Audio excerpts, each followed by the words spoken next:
യൂണിവേഴ്സിറ്റിയുടെ complementary paper Indian constitution and social issues എന്ന political സയൻസിലെ 2022 ഏപ്രിലെ ക്വസ്റ്റ്യൻ പേപ്പറാണ് നമ്മൾ നോക്കുന്നത്. ഒന്നാമത്തെ ചോദ്യം എന്താണ് റിപ്പബ്ലിക് എന്നാണ്. What is a republic? Republic എന്ന് മാത്രമേ ക്വസ്റ്റ്യൻ പേപ്പറിലുള്ളൂ. A republic is a form of government where the head of the state is elected. റിപ്പബ്ലിക്കിൽ അവിടെ ഹെഡ് ഓഫ് ദ സ്റ്റേറ്റ് തെരഞ്ഞെടുക്കപ്പെടുന്നു. എയ്തർ ഡയറക്ട്ലി ഓർ ഇൻഡയറക്ട്ലി, നേരിട്ടോ പരോക്ഷമായോ തെരഞ്ഞെടുക്കപ്പെടുന്നു. Rather than being a monarch, അവിടെ ഒരിക്കലും ഒരു ചക്രവർത്തി ഭരണമായിരിക്കില്ല, ഒരു മൊണാർക്ക് ആയിരിക്കില്ല ഭരിക്കുന്നത്. അതാണ് റിപ്പബ്ലിക് എന്ന് പറയുന്ന സംവിധാനം. ഇന്ത്യ ഒരു റിപ്പബ്ലിക്കാണ്. India is a republic with a president as the head of the state. നമുക്ക് സ്റ്റേറ്റ് ഹെഡായിട്ട്, രാഷ്ട്രത്തലവനായിട്ട് പ്രസിഡന്റ് ആണ് ഉള്ളത്. Elected by an electoral college. പ്രസിഡന്റിനെ തെരഞ്ഞെടുക്കുന്നത് ഇലക്ട്രൽ കോളേജ് എന്ന സംവിധാനം വഴിയാണ്. ജനങ്ങൾ നേരിട്ടല്ലെങ്കിൽ കൂടി ജനങ്ങൾ തെരഞ്ഞെടുത്ത പ്രതിനിധികളിലൂടെയൊക്കെയാണ് ഈ ഇലക്ട്രൽ കോളേജിൽ രൂപപ്പെടുന്നത്. ആ ഇലക്ട്രൽ കോളേജാണ് പിന്നീട് പ്രസിഡന്റിനെ തെരഞ്ഞെടുക്കുന്നത്. നൗ രണ്ടാമത്തെ ചോദ്യം 2 മാർക്കാണ്. Fundamental rights. Fundamental rights are basic human rights guaranteed to Indian citizens under Part 3 of the Constitution. ഭരണഘടനയുടെ പാർട്ട് 3 പ്രകാരം മനുഷ്യർക്ക് നൽകപ്പെടുന്ന, ഗ്യാരണ്ടി ചെയ്യപ്പെടുന്ന അടിസ്ഥാന മനുഷ്യാവകാശങ്ങളാണ് ഫണ്ടമെന്റൽ റൈറ്റ്സ്. അതിൽ റൈറ്റ് ടു ഈക്വാലിറ്റി ആണ് ഒന്നാമത്തേത്. 6 എണ്ണം ഉണ്ട് fundamental rights. Right to freedom ആണ് രണ്ടാമത്തേത്. അതുപോലെ തന്നെ റൈറ്റ് ടു റിലീജിയൻ ആണ് മൂന്നാമത്തേത്. കൾച്ചറൽ ആൻഡ് എഡ്യൂക്കേഷൻ റൈറ്റ്സ് ആണ് നാലാമത്തേത്.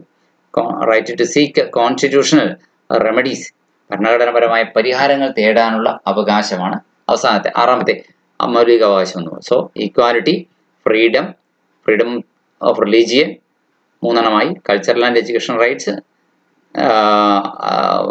അതായത് സാംസ്കാരികവും വിദ്യാഭ്യാസപരമായിട്ടുള്ള അവകാശങ്ങൾ, ചൂഷണത്തിനെതിരെയുള്ള അവകാശം, റൈറ്റ് അഗേൻസ്റ്റ് എക്സ്പ്ലോയിറ്റേഷൻ എന്നൊരു പോയിന്റ് കൂടി ഇവിടെ ഉണ്ട്. അത് കഴിഞ്ഞിട്ടാണ് അവസാനത്തെ പോയിന്റാണ് കോൺസ്റ്റിറ്റ്യൂഷണൽ റെമഡി സീക്കാനുള്ള ഭരണഘടനാപരമായ പരിഹാരങ്ങൾ. അതായത് ഒരു പൗരന്റെ അവകാശം ഗവൺമെന്റുകൾ പോലും തടസ്സപ്പെടുത്തിയാൽ പോലും അതിനെതിരെ കോടതിയിൽ പോവാം എന്നുള്ള ആണ് right to seek constitutional remedies എന്ന് പറയുന്നത്. ഇനി മൂന്നാമത്തേത് DPSP ആണ്. എന്താണ് DPSP? Directive principles of state policy ആണ്. അതായത് രാഷ്ട്രനയത്തിന്റെ നിർദ്ദേശക തത്വങ്ങൾ എന്നാണ് അറിയപ്പെടുന്നത്. അതായത് നമ്മുടെ ഭരണഘടനയിൽ ഇത് ഒരു നിയമമൊന്നുമല്ല. ക്ഷേമരാഷ്ട്രം ആകണം നമ്മുടെ രാജ്യം എന്ന് വിചാരിക്കുമ്പോൾ ആ ക്ഷേമരാഷ്ട്രമാകുന്നതിന് വേണ്ടിയിട്ട്, നമ്മുടെ രാഷ്ട്രം ഒരു ക്ഷേമരാഷ്ട്രമാകുന്നതിന് വേണ്ടിയിട്ട് ഭരണഘടനയിൽ എന്തെല്ലാം കാര്യങ്ങൾ ഓരോ ഗവൺമെന്റുകൾ, സ്റ്റേറ്റ് ചെയ്യേണ്ടതുണ്ട് എന്ന് പറഞ്ഞു വെച്ചിട്ടുണ്ട്. ഒരു മാർഗദർശനമാണ് സ്റ്റേറ്റിന് വേണ്ടിയിട്ടുള്ള. ഇതൊരിക്കലും ഒരു ജുഡീഷ്യസ് ആയിട്ടുള്ള അല്ലെങ്കിൽ ഒരു ജസ്റ്റീഷ്യബിൾ ആയ ഒരു കാര്യമല്ല. So DPSP are guidelines in part 4 of the constitution. ഭരണഘടനയുടെ പാർട്ട് 4 പറഞ്ഞു വെച്ചിരിക്കുന്നത് aimed at promoting social and economic welfare, സാമൂഹ്യക്ഷേമം, സാമ്പത്തിക ക്ഷേമം എന്നിവ പ്രൊമോട്ട് ചെയ്യാൻ വേണ്ടിയിട്ടാണ് ഇത് പറഞ്ഞു വെച്ചിരിക്കുന്നത്. And guiding the state in making policies and laws, രാഷ്ട്രത്തിന്റെ നിയമനിർമ്മാണത്തിലും അതുപോലെ തന്നെ നയരൂപീകരണത്തിലും രാഷ്ട്രത്തെ മാർഗദർശനമായി നൽകുന്നതിന് വേണ്ടിയിട്ടാണ് ഡയറക്റ്റീവ് പ്രിൻസിപ്പിൾസ് ഇവിടെ പറഞ്ഞു വെച്ചിരിക്കുന്നത്. 4ാമത്തെ ചോദ്യം 2 mark question. Philosophy of Indian constitution എന്ന ആശയമാണ് ഇന്ത്യൻ ഭരണഘടനയുടെ തത്വശാസ്ത്രം എന്ന് പറയുന്നത്. ഇന്ത്യൻ ഭരണഘടന ഒരു ഡെമോക്രാറ്റിക് വാല്യൂസിൽ അധിഷ്ഠിതമാണ്, സോഷ്യൽ ജസ്റ്റിസിൽ അധിഷ്ഠിതമാണ്, ഇക്വാലിറ്റിയിൽ അധിഷ്ഠിതമാണ്, സോവറിൻ സ്റ്റേറ്റ് എസ്റ്റാബ്ലിഷ് ചെയ്യണമെന്ന ലക്ഷ്യം ഉണ്ട്. അതുപോലെ തന്നെ ഒരു സോഷ്യലിസ്റ്റ്, സെക്യുലർ, ഡെമോക്രാറ്റിക് റിപ്പബ്ലിക്കാണ്. ഇതൊക്കെയാണ് ഈ ഇന്ത്യൻ കോൺസ്റ്റിറ്റ്യൂഷന്റെ ഫിലോസഫി എന്നറിയപ്പെടുന്നത്. ആർട്ടിക്കിൾ 356 ആണ് 2 മാർക്കിന്റെ 5ാമത്തെ ചോദ്യം. Article 356 empowers the president to impose presidential rule. President ഭരണം ഏർപ്പെടുത്താനായിട്ടുള്ള അധികാരം നൽകുന്നതാണ് article 356. In A state if the government cannot function according to the constitution.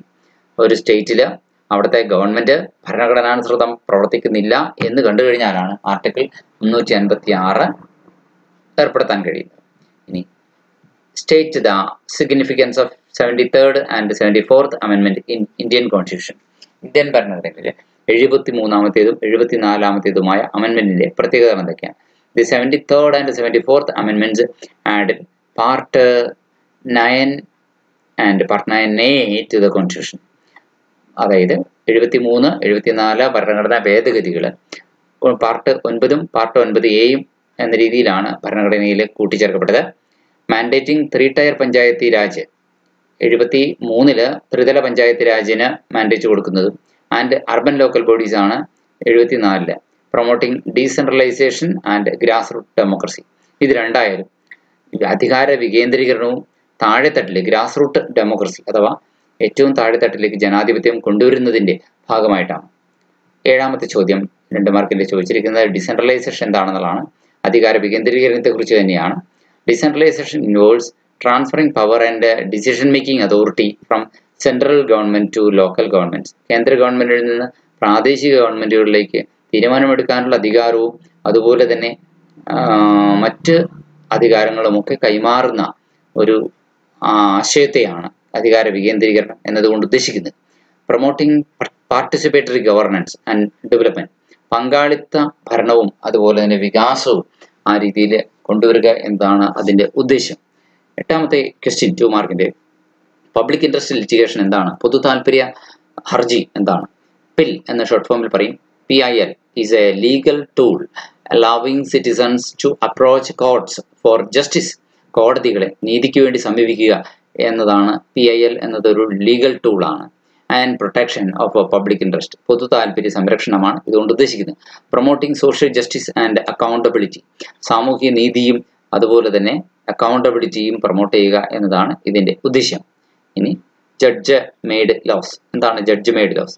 Judge made laws refer to judicial interpretations and decisions. കോടതിയുടെ വ്യാഖ്യാനങ്ങളും ഓരോ കോടതി വിധികളിലെ തീരുമാനങ്ങളും അത് നിയമമാകുകയാണ്.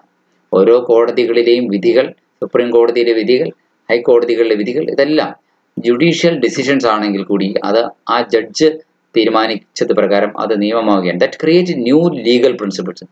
ഒരു പുതിയ നിയമ തത്വശാസ്ത്രം രൂപപ്പെടുത്തുന്നു, സൃഷ്ടിക്കപ്പെടുന്നു. Or modify the existing laws. അത് നിലവിലുള്ള നിയമത്തെ മോഡിഫൈ ചെയ്യുന്നു എന്ന് വേണമെങ്കിൽ പറയാം. അതുകൊണ്ട് അത്തരം നിയമങ്ങളെ ജഡ്ജ് മെയ്ഡ് ലോസ് എന്നാണ് നമ്മൾ പറയുന്നത്. ഓരോ ജഡ്ജ്മെന്റിലൂടെയാണ് ആ ലോ ഉണ്ടാവുന്നത്. ഒരു ജഡ്ജാണ് അതിൻ്റെ പിന്നിലെ ചിന്താശക്തി. ഇനി ജുഡീഷ്യൽ ആക്ടിവിസം എന്താണ്?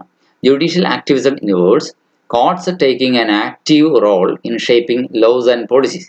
കോടതികൾ നിയമങ്ങളും നയങ്ങളും രൂപപ്പെടുത്തുന്നതിൽ സജീവ പങ്കാളിത്തം വഹിക്കുന്നു എന്നതാണ് ജുഡീഷ്യൽ ആക്ടിവിസം എന്നുകൊണ്ട് ഉദ്ദേശിക്കുന്നത്. Often by interpreting the Constitution. പലപ്പോഴും ഭരണഘടനയെ വ്യാഖ്യാനിച്ചുകൊണ്ട് ഓർ സ്റ്റാറ്റ്യൂട്ടറി ബോഡി അല്ലെങ്കിൽ അതാണ് മറ്റേതെങ്കിലും സ്റ്റാറ്റ്യൂട്ടുകളെ ബ്രോഡായിട്ട് വിശാലമായ അർത്ഥത്തിൽ വ്യാഖ്യാനിക്കാനായിട്ട് കോടതികൾക്ക് കഴിയുന്നുണ്ട്. ഇത് ജുഡീഷ്യൽ ആക്ടിവിസമാണ്. അടുത്ത കാലങ്ങളിൽ കോടതികൾ അത്തരത്തിൽ പൊതു താല്പര്യമുള്ള വിഷയങ്ങളിൽ ധാരാളം നേരിട്ടുള്ള ഇടപെടലുകൾ നടത്തിയിട്ടുണ്ട്. പലപ്പോഴും അതത് സർക്കാരുകൾക്ക് കഴിയാത്തതോ അവർ മനഃപൂർവ്വം വിട്ടുകളയുന്ന കാര്യങ്ങൾ കോടതി കണ്ടെത്തി നിരീക്ഷിച്ച് അത് നീതി നടപ്പിലാക്കി കൊടുക്കുക എന്നുള്ള ഒരു ആശയം ഈ അടുത്ത കാലങ്ങളിൽ കണ്ടിട്ടുണ്ട്. ഇത് ജുഡീഷ്യൽ ആക്ടിവിസം എന്നതാണ് ഉദ്ദേശിക്കുന്നത്. പബ്ലിക് ഇൻട്രസ്റ്റ് ലിറ്റിഗേഷൻ അഥവാ PIL. പബ്ലിക് ഇൻട്രസ്റ്റ് ലിറ്റിഗേഷൻ അഥവാ പൊതു താല്പര്യ ഹർജി എന്നത് is a legal tool that allows citizens to approach courts. പൗരന്മാർക്ക് കോടതികളെ സമീപിക്കാനായിട്ട് അനുമതി നൽകുന്ന ഒന്നാണത്. For justice and protection of public interest. നീതിക്കും പൊതു താല്പര്യം സംരക്ഷിക്കുന്നതിനുമായിട്ട്. It enables individuals or organisations. അത് വ്യക്തികളെയും സ്ഥാപനങ്ങളെയും പ്രാപ്തരാക്കുന്നു. എന്തിന്? To file petitions on behalf of marginalised or affected groups. പാർശ്വവൽക്കരിക്കപ്പെട്ട ഗ്രൂപ്പുകളുടെ അല്ലെങ്കിൽ അതിനാൽ ഒരു പ്രത്യേക പ്രശ്നത്താൽ ദോഷം വന്നിരിക്കുന്ന ഗ്രൂപ്പുകളെ അവർക്ക് പകരമായിട്ട് പെറ്റീഷൻ ഫയൽ ചെയ്യാനായിട്ട് ഉള്ള പൊതു താല്പര്യമുള്ള ഏതൊരു വ്യക്തിക്കും അല്ലെങ്കിൽ സംഘടനയ്ക്കും കഴിയും. അതിന് അവർക്ക് അവകാശം നൽകുന്നു, അവരെ പ്രാപ്തരാക്കുന്ന നിയമമാണ് പൊതു താല്പര്യ ഹർജി PIL എന്ന് പറയുന്നത്. Promoting social justice thereby. അങ്ങനെ ചെയ്യുന്നതിലൂടെ സാമൂഹ്യ നീതി പ്രൊമോട്ട് ചെയ്യാൻ സാധിക്കുന്നു. And accountability. അതുപോലെ തന്നെ കണക്ക് ബോധിപ്പിക്കാനുള്ള ചുമതലയും ഉണ്ടാകുന്നു എന്നുള്ളതാണ്. ഈ ഫീച്ചേഴ്സ് ഓഫ് ബിൽ എന്തൊക്കെയാണെന്ന് നോക്കാം. Access to justice. പൊതു താല്പര്യ ഹർജിയുടെ പ്രധാന സവിശേഷതയാണ് നിയമത്തോട് എല്ലാവർക്കും നിയമം ലഭ്യമാകുന്നു എന്നുള്ളത്. Bill provides an opportunity for citizens to seek justice and protect their rights. നീതി തേടാനായിട്ട് പൗരന്മാർക്ക് ഒരു അവകാശബോധവും അവസരവും ഉണ്ടാവുകയാണ്. ഒപ്പം തന്നെ അവരുടെ അവകാശങ്ങൾ സംരക്ഷിക്കപ്പെടുന്നു. പബ്ലിക് ഇൻട്രസ്റ്റ് എന്ന് പറഞ്ഞാൽ PIL is filed in the interest of the public rather than individual interest. വ്യക്തി താല്പര്യമല്ല, പൊതു താല്പര്യങ്ങളുള്ള വിഷയങ്ങളിലാണ് അവിടെ ഒരു വ്യക്തിയുടെ പേഴ്സണലായ ഇൻട്രസ്റ്റ് സംരക്ഷിക്കാനല്ല.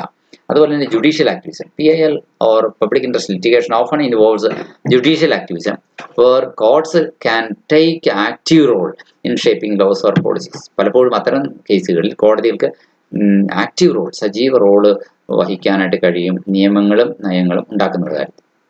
അടുത്തത് benefits of pill. Promoting social justice. Pill helps to address social injustice and protect the rights of marginalized groups. പാർശ്വവൽക്കരിക്കപ്പെട്ട ഗ്രൂപ്പുകളുടെ അവകാശങ്ങൾ സംരക്ഷിക്കാനും ഇതിലൂടെ കഴിയുന്നു.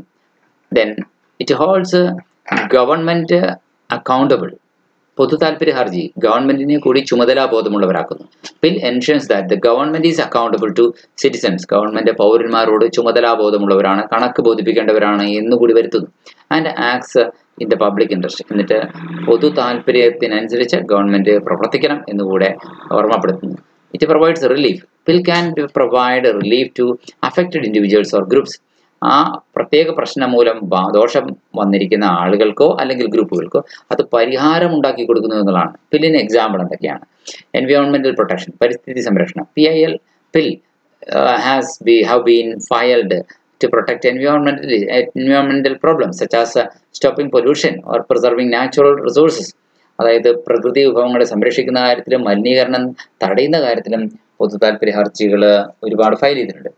ഹ്യൂമൻ റൈറ്റ്സ്, മനുഷ്യാവകാശങ്ങൾ. Pill have been filed to protect human rights. മനുഷ്യാവകാശങ്ങൾ സംരക്ഷിക്കുന്ന കാര്യത്തിൽ പിൽ ഫയൽ ചെയ്തിട്ടുണ്ട്. such as preventing child labor.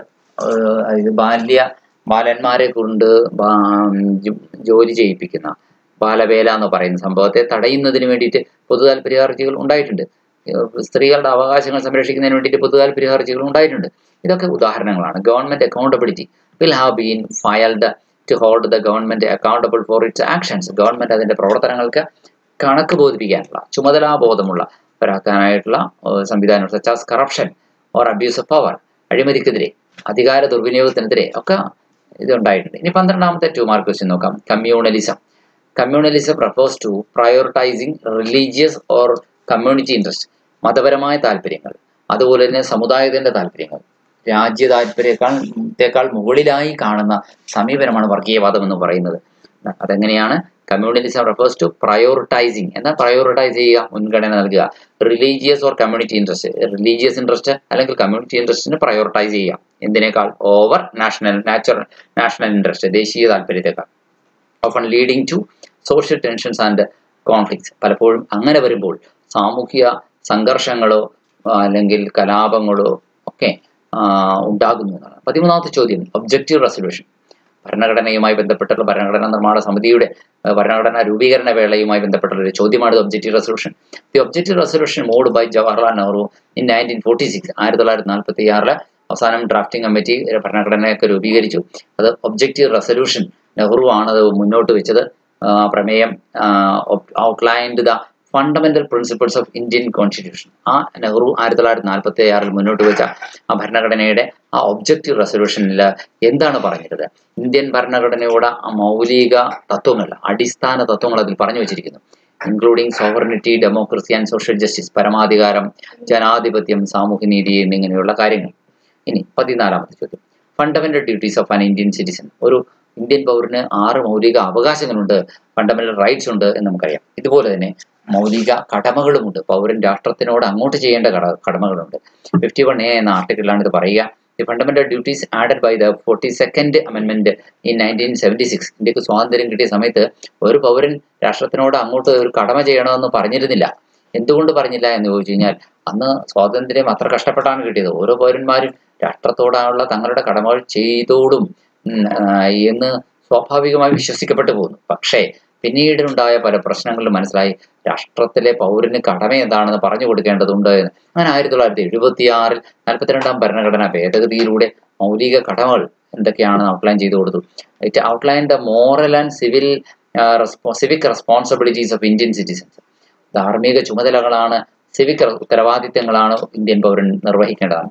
Including promoting national unity, ദേശീയ ഐക്യത്തെ പ്രോത്സാഹിപ്പിക്കുക, റെസ്പെക്ടിംഗ് ദ കോൺസ്റ്റിറ്റ്യൂഷൻ, ഭരണഘടനയെ ബഹുമാനിക്കുക, പ്രൊട്ടക്ടിംഗ് ദ എൻവയോൺമെന്റ്, ദേശീയ പതാകയെ, ദേശീയ സ്വാതന്ത്ര്യ സമര സേനാനികളെ ഒക്കെ റെസ്പെക്ട് ചെയ്യുക. ഇതൊക്കെ ഫണ്ടമെന്റൽ ഡ്യൂട്ടീസിൽ പെടുന്നു എന്നതാണ്. Major issues in Indian federalism. ഇന്ത്യൻ ഫെഡറലിസത്തിലെ പ്രധാനപ്പെട്ട വിഷയങ്ങൾ. Indian federalism faces challenges such as central state relations. ഇന്ത്യൻ ഫെഡറലിസത്തില് ഇപ്പോഴേ കേന്ദ്രം സംസ്ഥാനം തമ്മിലുള്ള അധികാര തർക്കങ്ങളുണ്ട്.